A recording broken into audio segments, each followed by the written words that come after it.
Big money in politics is one of our country's most fundamental problems. Today, I'm going to tell you how we can solve it.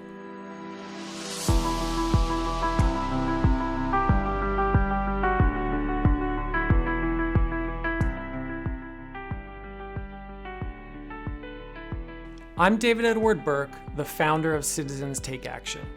And in this video, I'll tell you how big money got into politics, how we can get it out, and most importantly, what you can do to help. But first, let's be clear about why big money is such an important problem. There is no denying that our political system has become dominated by big money, meaning mega donors, corporations, unions, and other special interests. In the 2018 midterm election cycle, over 70% of campaign contributions came from less than 0.5% of Americans. Super PACs spent over $800 million. And just 3 households, Sheldon and Miriam Adelson, Michael Bloomberg, and Tom and Catherine Steyer, spent over $290 million. As a result of a tiny group of people wielding so much influence, government no longer works the way it should. Politicians spend too much time fundraising and not enough time legislating. More importantly, when powerful interests have undue influence over who gets elected, it leads to legislation that favors those powerful interests at our expense, in spite of what a majority of Americans want.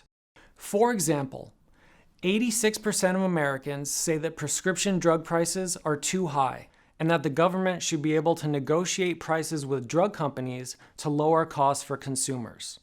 But pharmaceutical companies have spent millions in campaign contributions and lobbying to stop that from happening, which is why we pay an average of 3 times as much for the top 20 selling prescription drugs as people in other countries. Instead of doing what was best for us, politicians did what was best for their donors. It's the same story on tax reform. In 2017, a majority of Americans said that corporations and the wealthiest among us should pay more in taxes. But the recently passed tax cuts did the opposite, lowering the corporate tax rate and disproportionately benefiting millionaires and billionaires. No matter what political issue you care about, economic inequality, healthcare, gun violence, climate change, or student loan debt, big money in politics prevents critical progress. We want our politicians to work for us, but instead they represent their biggest donors.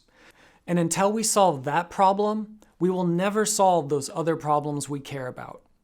So how did we get into this mess? The answer to how big money got into politics is simple: poorly reasoned Supreme Court decisions. For most of the past century, Congress, state legislatures, and voters have tried to limit campaign spending, but the court has repeatedly struck down those efforts and gone against the will of the people. The court's first major mistake was a 1976 case called Buckley v. Vallejo. In the 1970s, Congress passed limits on campaign contributions, independent expenditures, and enacted disclosure requirements in response to the corruption of the Nixon era.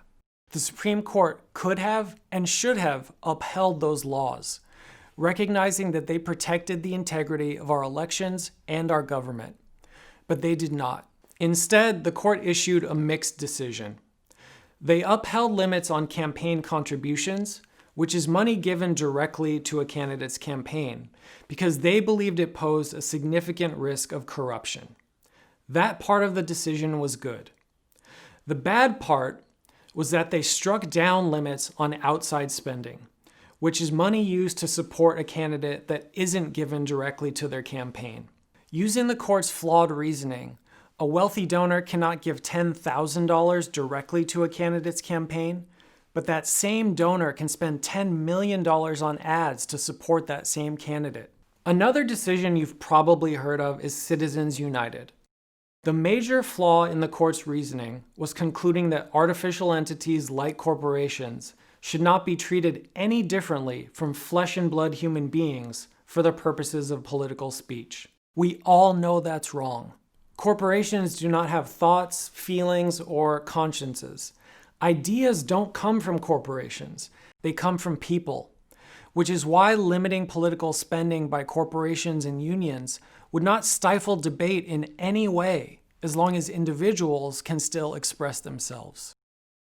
Buckley v. Vallejo and Citizens United are the most important decisions, but there have been other troubling cases as well. In a case called Arizona Free Enterprise Club versus Bennett, the court struck down portions of a public financing system passed by Arizona voters after a terrible corruption scandal in their state. And in McCutcheon v. FEC, the court made it even easier for mega donors to wield undue influence in Congress. So it wasn't just any one decision that let big money into politics. It was many decisions over the course of decades. The end result is that today, corporations, unions, and ultra-wealthy individuals can spend unlimited amounts of money to influence elections. They get to speak to our politicians with a megaphone while our voices are drowned out. And that's why our politicians listen more to them than they do to us. Our campaign finance system is broken. The good news is we have the power to fix it. Since Supreme Court decisions are the cause of big money in politics, the only way to get big money out of politics is to overturn those decisions. And there are just two ways to do that. The first is for the court to overturn those decisions on its own. However, given the court's current composition, that is extremely unlikely. And since Supreme Court justices are appointed for life, if we wait for the court to change its mind, we could be waiting for decades. Thankfully, there is another way to overturn Supreme Court decisions, by passing a constitutional amendment. Constitutional amendments are the tool we have used throughout American history to correct some of the court's worst mistakes. When the Supreme Court issued the shameful Dred Scott decision and upheld slavery, we passed the 13th and 14th Amendments to overturn Dred Scott, end slavery, and extend the equal protection of the laws to all Americans. When the court denied women's suffrage in a case called Minor v. Happersett, we passed the 19th Amendment and gave women the right to vote. Other constitutional amendments that abolished poll taxes and lowered the voting age to 18 also overturned Supreme Court decisions. In fact, nearly every generation of Americans, except for ours, has passed a constitutional amendment. Now it's time for our generation to step up and pass an amendment to get big money out of politics. It is the only way to solve the problem. No legislation can overturn Supreme Court decisions. No anti-corruption act can stop billionaires from spending unlimited amounts of money.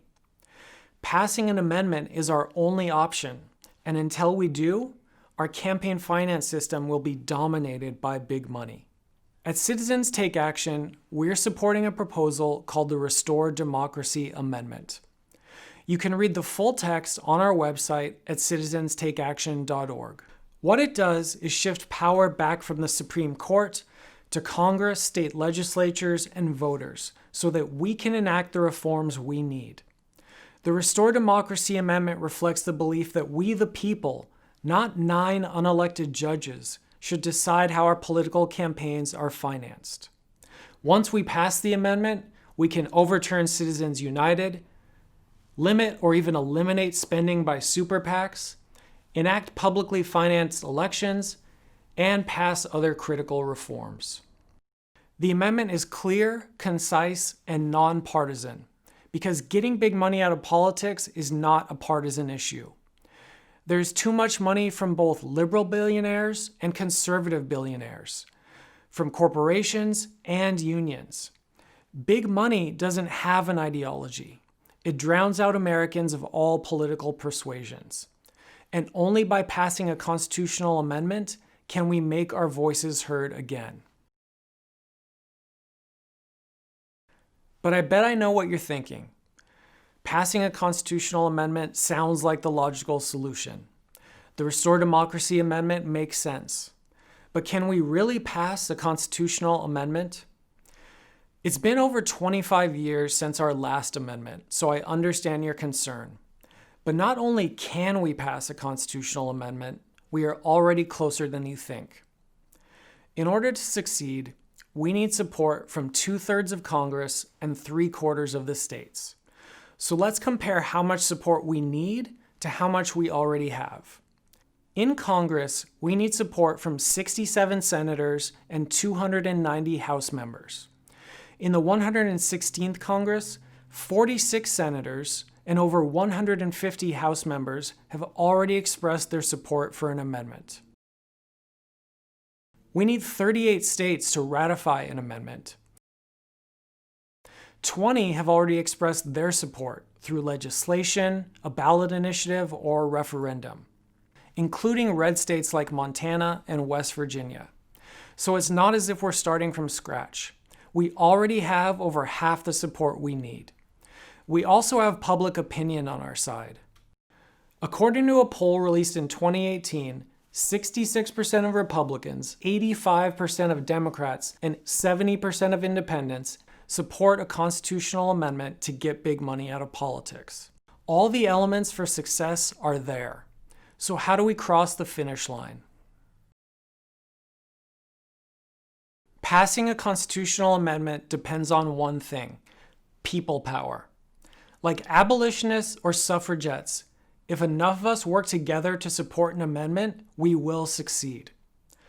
At Citizens Take Action, our goal is to have at least 3 volunteers in every congressional district building support for an amendment. It may not sound like a lot, but a small, dedicated group of activists can get this done. The last constitutional amendment we passed, the 27th Amendment, was due primarily to one college student who started a letter-writing campaign. Throughout American history, small groups of activists have made big changes. So if you want big money out of politics, the next step is clear.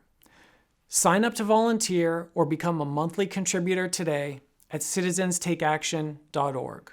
Myself or one of our other team members will be with you every step of the way, giving you the resources you need to build support in your community and meet with your elected officials. The most important thing you can do is take action, because sitting on the sidelines will not get the job done. Congress will not get big money out of politics unless we demand it. Billionaires will not bankroll this campaign. It must be a movement of, by, and for the people. So let's do what past generations of Americans have done: pass a constitutional amendment and restore government that truly works for we the people. Take action today at citizenstakeaction.org.